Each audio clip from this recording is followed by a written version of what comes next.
Lockdown করে ওখান থেকে নিব তোমার ফোন 4,000 টাকা।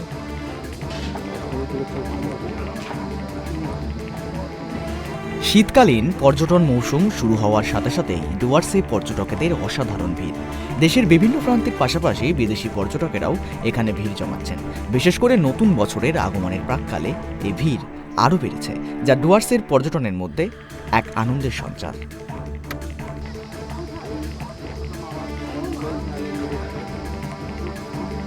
ডুয়ার্সের পাহাড়, জঙ্গল, নদী এবং বন্যপ্রাণী পর্যটকদের কাছে এক অনন্য আকর্ষণ। কর্মব্যস্ত জীবনের ক্লান্তি মেটাতে এবং প্রাকৃতিক সৌন্দর্য উপভোগ করতে দূর দূরান্ত থেকে পর্যটকেরা এখানে আসেন। শীতকালেই ডুয়ার্সে পর্যটকদের ভিড় সবচেয়ে বেশি লক্ষ্য করা যায়। এবছরও অন্যথা হয়নি।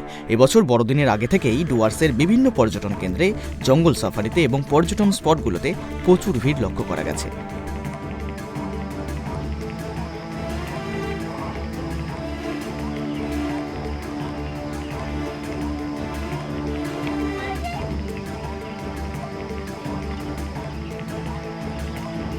গরুমারা জাতীয় উদ্যানে জঙ্গল সাফারি কিংবা হুটখোলা জিএফসিতে যাত্রা, মোষের গাড়িতে মেদলা ওয়াচ টাওয়ার পর্যন্ত যাত্রা, এসব কার্যকলাপগুলো পর্যটকদের জন্য বিশেষ আকর্ষণের কেন্দ্রবিন্দু হয়ে দাঁড়িয়েছে। মেদলা ওয়াচ টাওয়ারের শীর্ষে দাঁড়িয়ে বন্যপ্রাণীদের দর্শন উপভোগ করা পর্যটকেরা বেশ রোমাঞ্চকর বলেই নিচ্ছেন।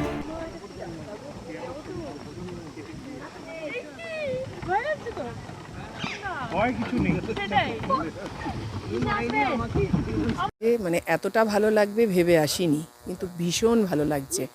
আমরা 2 বছর আগেও এসেছিলাম, ওই রামদুরা, ওই লাভা, লোলেগাঁও ওগুলো করেছিলাম, ঋষভ, ওগুলোও যেমন ভালো লেগেছিল। এখানে এসে জঙ্গলের একটা অ্যাডভেঞ্চার দারুণ।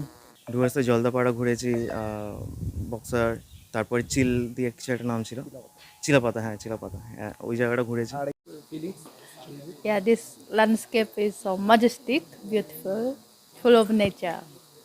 Where are you from? I'm originally from Japan, but now I'm staying West Bengal. নতুন বছরের আগে ইতিমধ্যেই ডুয়ার্সের হোটেল এবং রিসোর্টগুলোতে পর্যটকদের বুকিংও পূর্ণ হয়ে গেছে।